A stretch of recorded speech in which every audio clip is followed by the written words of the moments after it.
WNBA Finals. And so I'll leave it there. I mean, I'm just obviously disheartened. You know, I'm a human too. I have a family.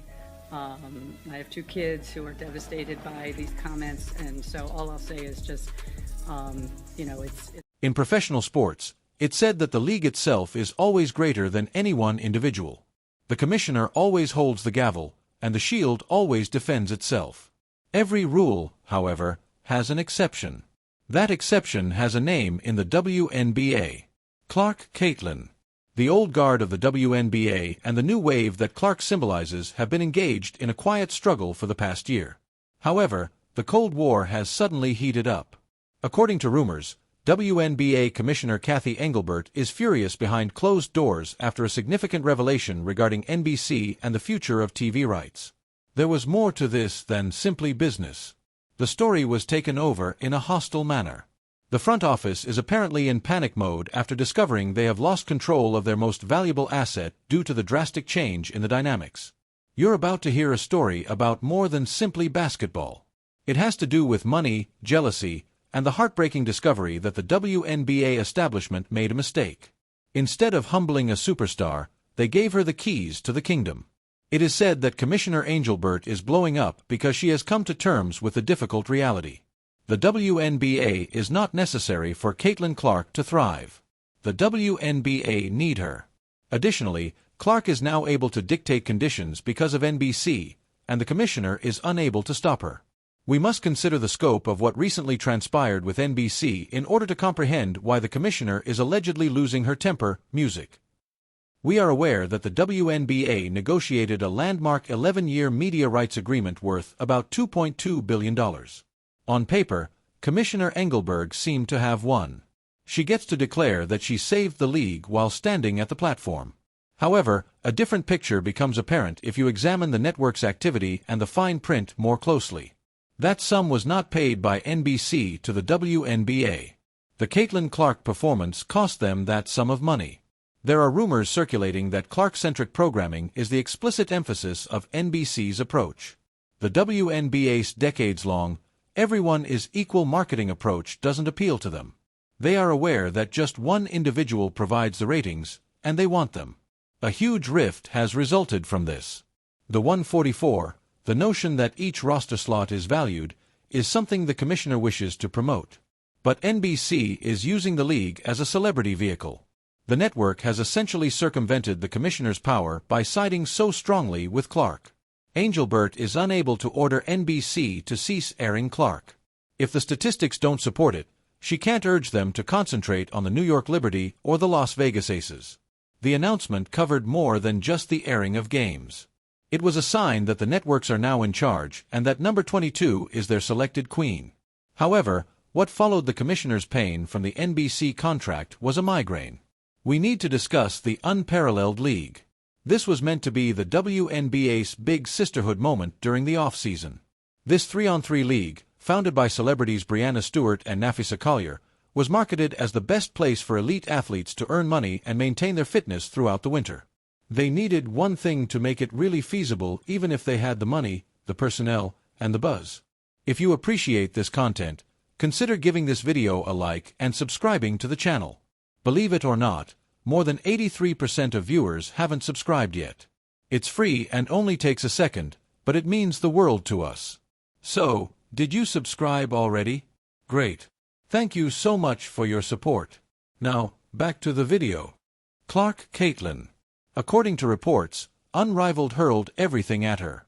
We are discussing an offer akin to that of Lionel Messi, a salary of more than $1 million, league equity, and substantial bonuses. It was an offer that was meant to be irresistible. The commissioner and the veterans of the league probably anticipated that Clark would comply, accept the check, and assist elevate her colleague's stature. Then the shocking part arrived. Clark declined. She declined the opportunity to play with the best and millions of dollars. The front office was shocked by this rejection. What? As a result of the flex. I don't need your money and I don't need your validation, Clark told the establishment, depriving the fledgling league of the attention it so urgently needed. It demonstrated that she is creating her own empire apart from the clique, which has been hostile to her all year. This is disastrous for Engelbert. It demonstrates that Clark lacks self-control and is prepared to leave the table, leaving the rest of the league on its own. We must examine Angelbert's personal reputation, which has suffered greatly, in order to fully comprehend why she is allegedly bursting. NBC wasn't the source of the conflict between Clark and the commissioner. There was quiet at first. Fans witnessed Clark being singled out for hard fouls and needless contact throughout the season, which frequently appeared more like hazing than basketball. The league office was remarkably silent the entire time. It was thought that by shielding the newbie, Angelbert was scared of upsetting the more seasoned players. The interview that altered everything then occurred. Engelbert delivered a corporate meandering response about rivalries fueling viewing when questioned about the league's toxicity and the ominous cloud of fan fights. She likened the hateful conversation to the time of Bird against Magic. It was a tone-deaf catastrophe. She was criticized by the Players' Union, or WNBPA. Fans of Clark criticized her. The media also turned against her. She had to apologize frantically, but the harm had already been done. A void was left by this leadership failure. It dawned on Clark that the person in charge would not watch out for her. For Engelbert, the NBC collaboration is extremely risky because of this. Large media firms have essentially given Clark a new guardian. The commissioner is upset because she is aware that she made a mistake. She had the opportunity to support the world's largest celebrity, but she chose to engage in politics instead. She is now observing from the sidelines as Clark completely transcends the league. It is impossible to talk about this NBC story without bringing up the Olympics. This was the Foundation's first significant fracture. Many saw Caitlin Clark's exclusion from the Team USA squad for Paris as a gatekeeping effort by the veterans. They intended to demonstrate that you must wait your turn.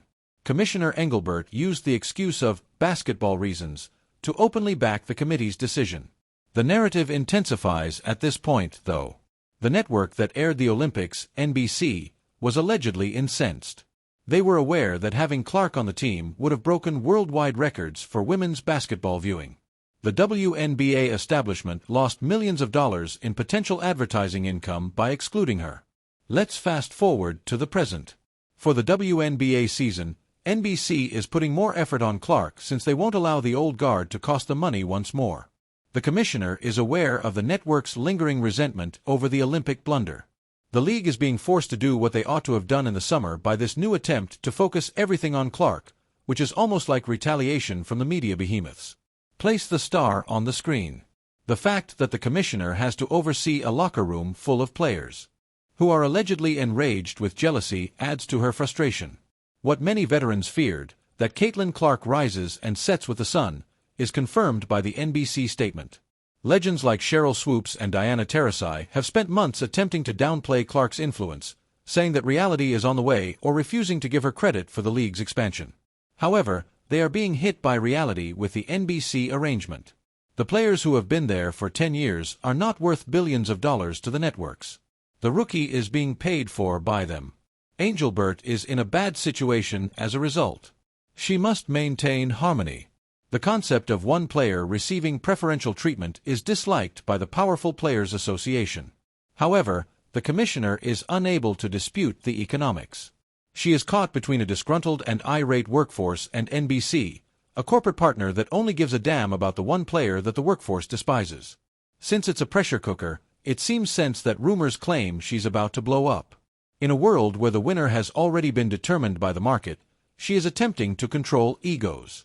The internal conflict within the sports media is another facet of this story, which casts doubt on the league's authority.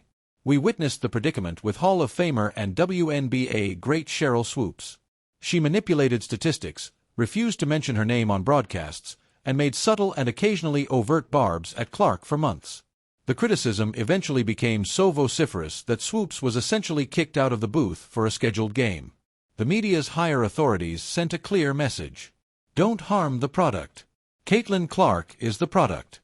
WNBA icons should be honored and safeguarded, according to Commissioner Engelbert. However, the networks are demonstrating that they will sever relations with anyone who poses a threat to the Golden Goose, including a legend like Swoops. The commissioner's authority is once further compromised by this. Every analyst and commentator receives a message from it. Get off at the stop or board the Clark train. Because the media partners will no longer put up with the hatred that the league allowed to develop for so long, Engelbert is losing control of the narrative. Let's put an end to the chatter and discuss the cold, hard money. The commissioner's stress stems from this. In the past, the WNBA has suffered significant financial losses. The NBA provided subsidies for more than 25 years. Then Caitlin Clark showed up. All of a sudden, arenas are sold out. Sales of jerseys have increased by 500%. Because the money is there to support them, charter flights are now being authorized. The commissioner is aware of the vulnerability of the WNBA's abrupt solvency. Nearly all of it is based on the Clark effect. The bubble collapses if Clark is hurt, decides to take a break, or chooses to play in Europe. There are probably terms and audience expectations in the NBC contract that depend on Clark performing. Clark has a lot of power because of this. The employer has the upper hand in a typical negotiation. In this case, the worker represents the whole economy. When Engelbert learns she is no longer in charge, she starts blowing up. She looks after a home that Caitlin Clark constructed. The commissioner must listen to Clark's requests to adjust the timetable, travel plans, or media protocols, since doing otherwise would result in financial devastation. However, the media agreement wasn't the only source of conflict. The schedule itself was the problem. Fans noticed something odd early in the season. The schedule for the Indiana Fever was harsh. More games against the league's hardest clubs in the first month than nearly anyone else. Many onlookers thought it was a setup. The league seemed to be tossing Clark into the deep end in the hopes that she would drown and the narrative that she needs to change would stick. It backfired spectacularly if that was the plan. Clark made it through the ordeal and prospered. The scheduling dynamics will probably shift now that NBC is involved. In order to keep Clark fresh for national TV, networks will want prime time slots, rest days, and matchups that maximize viewership. The network executives will now have to account to the commissioner's office, which determines the schedule. The schedule can no longer be used by Engelbert to maintain league balance. The commissioner's ability to uphold the 144 equality policy will be further undermined by the schedule's focus on a single player. The commissioner is sweating because of another group in this equation: the sponsors. Although companies like Wilson, Nike, and Gatorade are investing heavily in the league, their marketing is primarily directed towards Clark. In particular, Clark has a huge contract with Nike that apparently exceeds her WNBA income. Because of this peculiar dynamic, Clark may be more loyal to her sponsors than the league. Clark will skip the Unrivaled league if Nike advises her to do so. She does a halftime interview if NBC requests one. The commissioner is gradually coming to the realization that she has less control over her star player than the corporate behemoths. Securing sponsorships for the league is Engelbert's responsibility. However, the league office appears unnecessary when the sponsors are just interested in the player. The explosion we are hearing about is probably a response to these sponsors going straight to Clark's representation instead of Engelbert. Being left out of the loop in her own sport is embarrassing for a commissioner. We must also discuss the fans. The Clarkies have millions of new followers, but the WNBA has always had a devoted, if modest, fan base. Instead of the WNBA, they are devoted to Caitlin.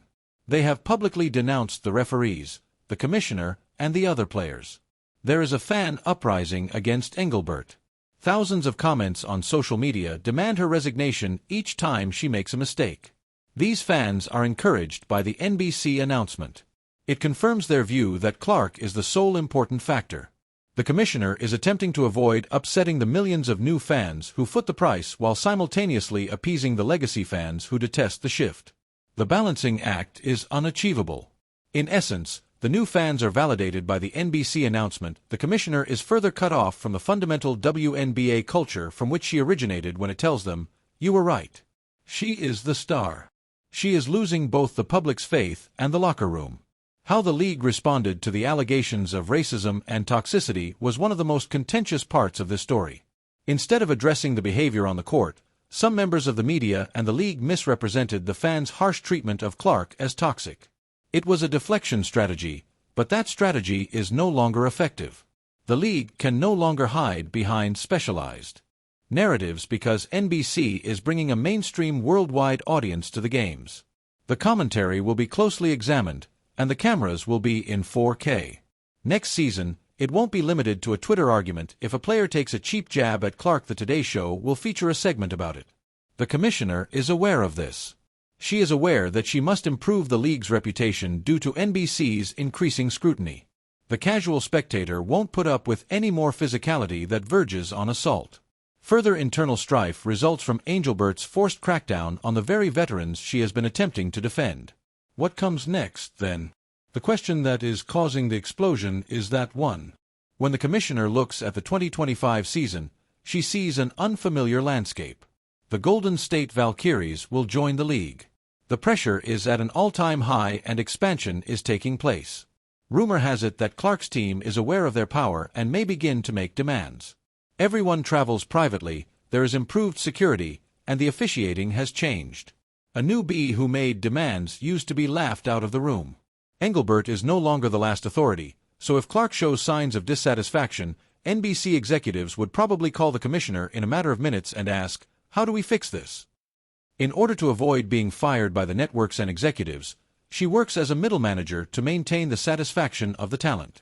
Even if her title stays the same, it is a degrading reduction in real power.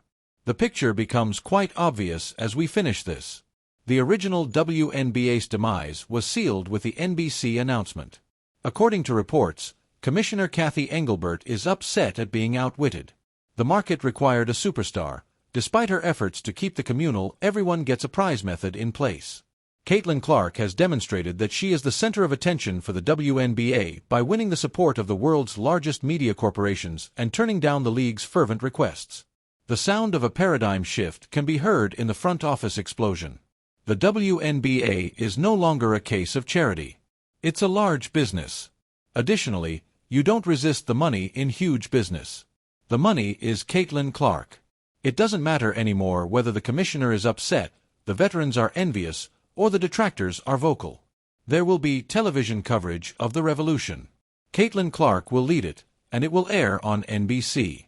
The only unanswered question is whether Commissioner Engelbert will be the next victim of the Caitlin Clark age, or if she can adjust to this new environment.